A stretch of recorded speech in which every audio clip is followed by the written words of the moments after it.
Evan Hansen is an anxious guy. He's a high school senior trapped in the body of a 36-year-old man.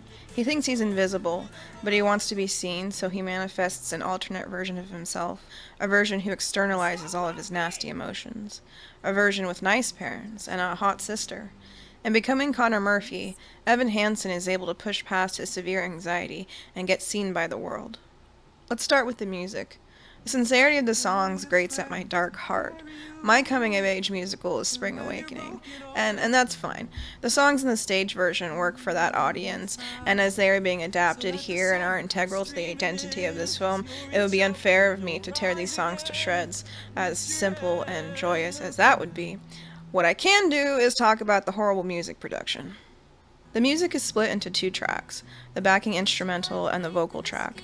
And because the vocal tracks are mixed so high and the backing instrumental tracks are mixed so low, you get this dopey karaoke effect. Such a great son and wonderful friend. Oh, don't the tears just pour? One of the other issues with this film is how utterly quotidian the shots are. All of the visuals are oppressively American middle class. They're so bleh. One of the ways to distract from that is to have music that hits. If they literally just raise the volume of the backing track to match the vocal track a bit better, the songs would be more punchy and distract from these boring visuals. Another issue is that they compress the backing tracks way too much. When you're falling in a forest and there's nobody around, do you ever really crash or even make a sound? I watched this on my laptop, and there were quite a few times where you could actually hear the backing track riding up against the compression. Done well, compression shouldn't have a noticeable effect unless you're going for a squashed sound. That's not what they're going for here. While they should have spent more time playing with the compression on the backing tracks, the real issue is that they didn't mix and master the vocals and the backing tracks together. It's absolutely insane that these two pieces are so separate from each other. And the Hansen house. Evan's mom complains about him missing a therapy appointment. She works million-hour weeks, and she rejects the Murphys' college fund for Evan, even though they can't afford it. But they do have a really nice house. The walls are painted, there's color coordination, art on the walls. Even Evan's room has the mixed furniture design of a Crate and Barrel employee. Evan is a poor teenage boy wearing that shirt. There's no way that's his room. It should really be Ducky's room, minus the personality. If it truly is canon that they live in this house, the issue is not that they don't make enough money. They should have just downsized when Evan's dad moved out. They're house poor and financially illiterate. Evan's mom could work fewer hours and spend more time with her son if they lived in a cheaper, smaller space. Not saying that would solve all of their issues, but her insistence on materialism is destroying their family life. But Evan, our 73-year-old teenage protagonist, he's definitely on the spectrum. His anxiety is sky high, his hyperfixation is trees and stuff. He's got the autistic striped t-shirt thing going, apologizes for existing, I shouldn't have said anything, and I knew it was stupid, so... is afraid of new or unsuccessfully practiced social situations. He's a klutz, a people pleaser, has all of the stims and the shifty-eyed glances of someone afraid of eye contact. I'm gonna say this. Bro doesn't need a psychiatrist. He needs ABA therapy. Applied behavioral analysis therapy helps typically kids on the spectrum navigate social situations. Depending on where the client's at, therapy can be anything from learning how to eat with utensils to introducing yourself to someone new. If Evan had access to ABA therapy, he could practice the interaction of paying for food with a delivery person in a safe therapy space before doing it in reality. You could argue that the film is actually one massive ABA session where Evan experiences several social situations that are personal nightmares and, having survived it all, comes out the other side with more manageable anxiety. Part of the high anxiety of the autistic mind is that you want to do everything perfectly because, newsflash, people on the spectrum, especially younger people, have very rigid black and white views of right and wrong, which can include performing correctly in a social situation, and if you fail to behave correctly, then you are inherently bad, which creates a lot of anxiety. So Evan is a people pleaser because of his profound anxiety, which makes him a prime target for gaslighting. I don't really like the framing of this story. It makes the whole thing Evan's fault, when really the evil mother is to blame. There were good things. I'm not the only one. You remember, right? Here, in his first visit with the Murphys, Evan is trying to say that Connor didn't write Connor's suicide note, but the evil mother is like, "No, he addressed it to you."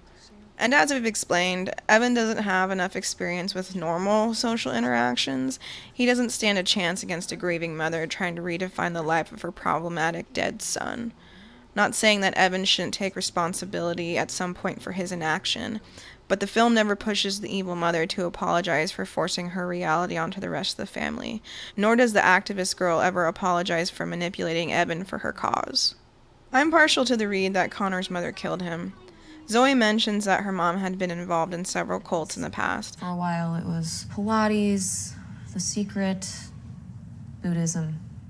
And that her brother was prone to random violent outbursts. It would make sense that Connor's mom would kill him to ensure the safety of the family, and then gaslight Evan into portraying his therapy homework as Connor's suicide note, and then gaslight the family into believing that Connor was a soft, sensitive kid, and that's why he killed himself. She puts in all this effort to give the family an easier emotional out that keeps them together and covers up her crime. She's an absolute villain. We also have Alana, who is manipulative as hell. You do get the feeling that she is also on the spectrum. She's the head of all these clubs. Like, she knows people, but there's always an activity going on. You don't get the sense that she has friends who she just hangs out with. All of her social interactions are very structured. This is a deeply autistic thing. Not so hot take. Alana's activism is all about herself. Most things that people do are about themselves. This isn't inherently a bad thing, and because she's a teenager, we should give her a little more latitude, but it's not a good look to bully the awkward, shy kid into being the face of your organization and then betray him at every turn. Evan tries to tell her that he and Connor weren't friends, but she just sees what she wants to see. It is the height of hubris that she later comes back to him and is like, "Were you and Connor not even friends? Bitch, you coerced him into that lie. Could we not? Everything you do is about reaching your funding goal. You're here tugging at everyone's heartstrings without a care to the repercussions of your actions. You're the fucking worst." She's a child. She's a child. She's an evil fucking child. Zoe is the only likable character in this film. Larry's okay, but he doesn't have much of a personality. You almost had me with the gay family friend, but then he sings this line, But not because they're gay. No, not because which doesn't absolve its moral and ethical crimes. Also, he stops being relevant after they write the letters, so he's more of a plot device than a character. Zoe's cool. She has the confidence to be herself, but she doesn't have this weird desire to be everybody's fucking friend. She's authentic. She knows Evan's name before the plot kicks in. She's nice to Evan after his betrayal, but leaves no room for future romance. This girl has healthy boundaries. She stands up to her mom's bullshit, How about the time he tried to punch through my door screaming at the top of his lungs saying he was going to kill me for no reason? Is that email in there? but she is vulnerable and human. She does eventually fall for her mother's gambit. It's kind of ambiguous, but Zoe's whole tragedy of losing a violent sibling is about accepting that she lost the good parts of Connor too. The good parts that she hasn't seen for a long while. I say ambiguous because the film gaslights you into the idea that Connor was just a struggling kid, not a struggling kid with incredibly problematic behavior. On a side note, Zoe makes a crack about wasting printer paper and trees, Take that, trees. but drives a big fuck-off vehicle. You know what? I changed my mind. There are no likable characters in this film. Speaking of Connor, he is Evan's shadow, foil, demon form, what have you. They have similar but opposite issues. They both struggle with anxiety and don't have accurate perceptions of how the world views them. So then you can tell everyone that I'm crazy. Right? Right? And I know that I'm a burden. I'm the worst thing that ever happened to you, and I just ruined your life, okay? No, you are the best thing. They both attempt to leave the mortal coil, with varying degrees of success. Connor is loud and afraid of being wrong in public. This is Evan's worst fear. And Evan so easily slips into Connor's life. I guess that would make Evan the shadow, though. It's worth a mention that Steven Chbosky, the director, looks an awful lot like Evan Hansen in this film. There are like 2 whole moments in the movie that bring you back to the glory days of The Perks of Being a Wallflower. Just before words fail, the visual language of the film is decent enough to make Evan's blinding anxiety palpable. And then that scene plays out, destroying all the goodwill you just brought to the table.